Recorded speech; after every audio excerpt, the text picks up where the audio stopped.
Welcome dear students to another class of IP. Today we are going to start introduction to dictionaries. In previous classes we have talked about list and we have seen some programs also, and we will continue to do more programs on list. But today we are going to start introduction to dictionaries. As in the beginning of this unit, I have told you about the data types in Python. So we are just briefly revising those data types with this flow diagram here. Okay, so we have seen that numbers, and in numbers we have seen three types of numbers: integer, floating point, complex, and boolean is also comes under integer. Okay, true means 1 and false means 0 also.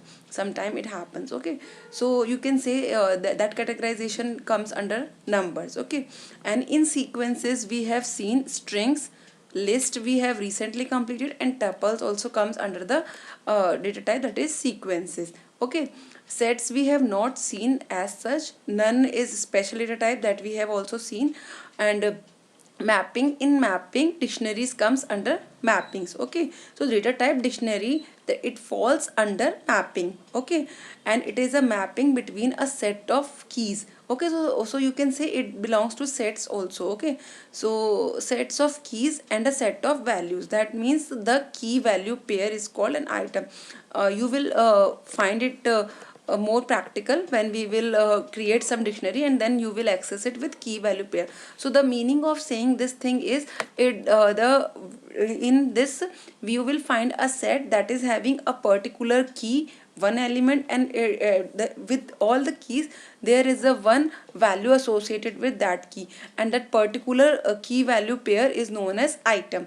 Okay, so see here, next point is, in this a key is separated from its value by a colon symbol. So key and value, they are separated with this colon symbol. Okay, and consecutive items are separated by commas. That means I am just quoting an example, like subject is key and its value is IP. Okay, so subject means subject is the you can say heading, and colon, and then IP is its value. So subject IP is separated by another subject, that is you can say physics. Okay, so subject colon physics. So these are two different items. So two different items are separated by comma, and key and value, they are separated with colon. Okay, item in dictionaries are unordered. That means they are not following any particular sequence, so we may not get back the data in the same order in which we have entered the data initially in the dictionary. Meaning of this is that in list, the way we are entering the data, it will show the result in that way only. But in case of dictionaries, the sets are storing the values in unordered pair. Mathematics students, they have studied about sets. Commerce also, those who are having maths, they have studied about sets. So in sets also you will find there are two types of set: ordered set and unordered set. So this dictionary, it belongs to unordered set. That means it is not showing the values how we are entering in the and in the beginning. Okay, in result they can vary. I mean, the third item can be shown at the first place, and first item can be shown at the third place, but it is always be in the key value pair. Okay, so we have that how we can create a dictionary, that is given here, creating a dictionary. So for creating a dictionary, the items entered by item enters are separated by commas and enclosed in curly braces. The meaning of this line is that to create a dictionary, you have to declare it in the form of curly braces. That means to create dictionary we have to use curly braces, and for creating a list we are using square brackets. So brackets differentiate the data types.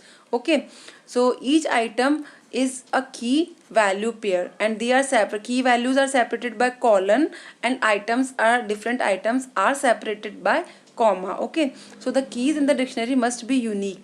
Always the keys must be unique and should be of any immutable data type. That means the keys belongs to either it can be a number, string, or tuple. Okay, the value can be repeated. That means always you have to take care that the keys are unique.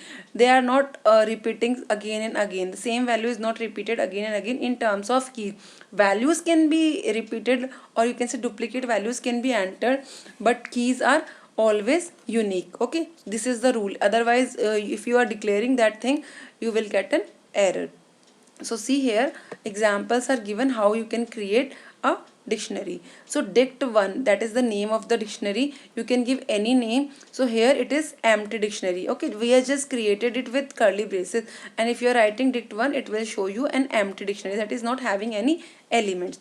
If you want to insert some element in the dictionary, you have to write with the curly, you have to start with curly braces, Mohan. Now Mohan is a key and its value is 95. You can say name and marks. Okay, Ram is a key. Now here keys are strings. Okay, and values are integer.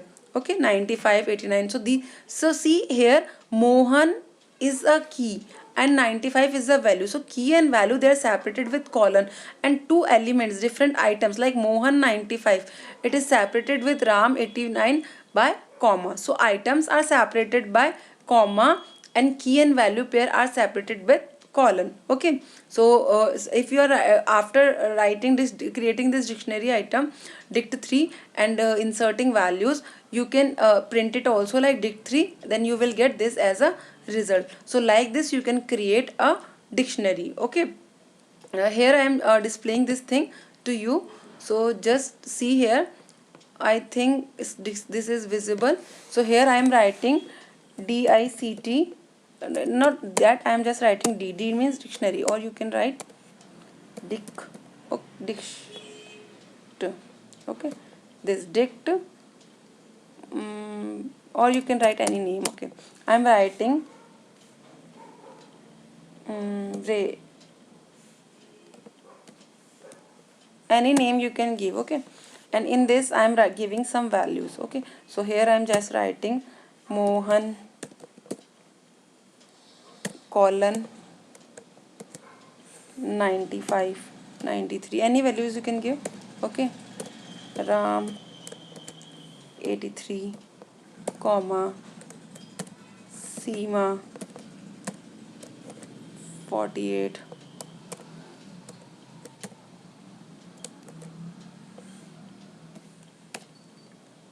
okay, there is a mistake, so I am just changing it, otherwise we will get an error.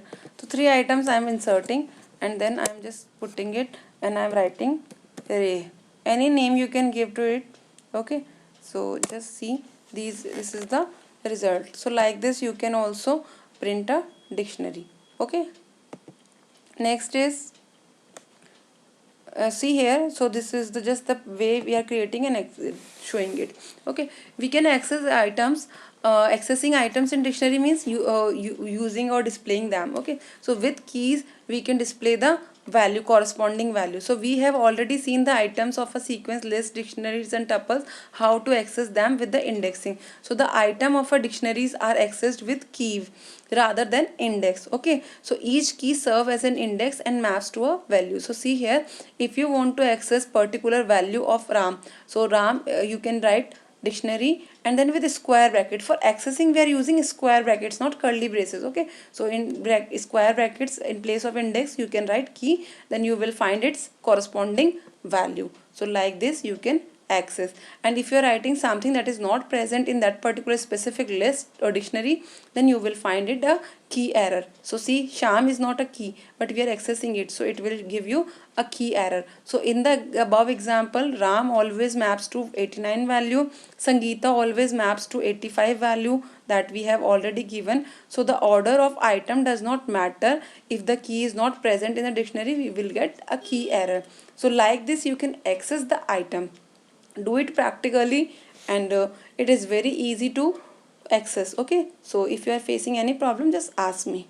Okay, so this is the way you can access the dictionaries. Next is membership operator. Membership operator is same as we have used in list. So in is the membership operator. So for that you can just write the key present in that particular list, it will return true. If it is not present, then it will return false. So here not in dict1, it will return false. So like this you can execute this membership operator. This is all about today's class. We will continue this chapter in the next class. Thank you, students.